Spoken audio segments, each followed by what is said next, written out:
Hello student, हम लोग wave को पढ़ रहे हैं और वेव में हम लोगों ने तीन तरीके के वेव पढ़े हैं। यूजुअली तीन ही पढ़ना है हमें। एक होता है मैकेनिकल वेव होता है, दूसरा होता है इलेक्ट्रोमैग्नेटिक वेव होता है और तीसरा होता है मैटर वेव, जिसे डी ब्रोगली का हम लोगों ने पढ़ा था। डी ब्रोगली ने क्या बताया था? मैटर वेव के बारे में बताया था, राइट। तो ये तीन हम लोगों ने वेव को पढ़ा है।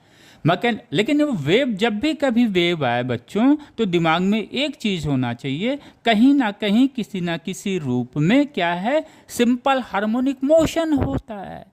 सिंपल हार्मोनिक मोशन को हम क्या कह सकते हैं? ऑसिलेटरी भी कह सकते हैं, वाइब्रेटरी मोशन भी कह सकते हैं। तो क्लियर हो गया। वेव का जब भी आए तो दिमाग में एक चीज़ चले, ऑसिलेशन कहाँ पे हो रहा है। जैसे मैकेनिकल वेव हम लोग जब पढ़ते हैं, मैकेनिकल वेव टू टाइप्स के होते हैं। एक लॉन्गिट्यूडनल वेव्स होता है और एक ट्रांसवर्स वेव होता है। मैकेनिकल वेव में ऑसिलेट कौन करता है या सिंपल हार्मोनिक मोशन में कौन होता है? तो मीडियम के पार्टिकल्स होते हैं, राइट।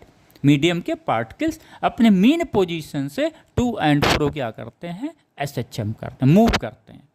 ओके, आइए अब इलेक्ट्रोमैग्नेटिक वेव्स के हम लोग पढ़ते हैं। इलेक्ट्रोमैग्नेटिक वेव्स में हम लोगों ने यही पढ़ा हुआ था मेन, कि जब भी कोई एक्सेलरेटिंग चार्ज पार्टिकल होती है तो वो क्या करता है? इलेक्ट्रिक फील्ड प्रोड्यूस करता है, और जिसकी वजह से क्या होता है? मैग्नेटिक फील्ड भी प्रोड्यूस होता है।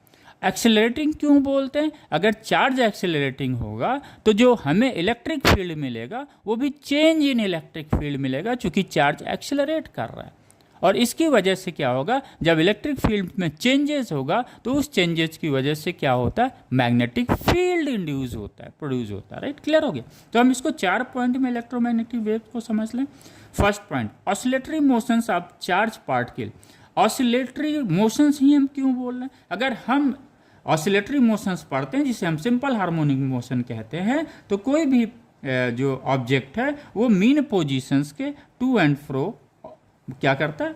टू एंड फ्रो मूव करता है। अगर कोई डिस्प्लेसमेंट y है मीन पोजीशन से, तो एक्सेलरेशन क्या होगा? Minus omega square y. चूंकि डिस्प्लेसमेंट अगर चेंज होगा तो एक्सेलरेशन चेंज होगा, इसलिए हम इसको ऑसिलेटरी मोशंस भी कह देते हैं एक्सेलरेटिंग पार्टिकल को। Second, oscillatory charge particle produces oscillatory electric field. Clear हो गया। ऑसिलेटरी इलेक्ट्रिक फील्ड मतलब change in electric field, that field produce oscillatory magnetic field. Third point, both oscillatory electric field and oscillatory magnetic field are perpendicular to each other or can say orthogonal. Fourth point, both oscillating perpendicular to the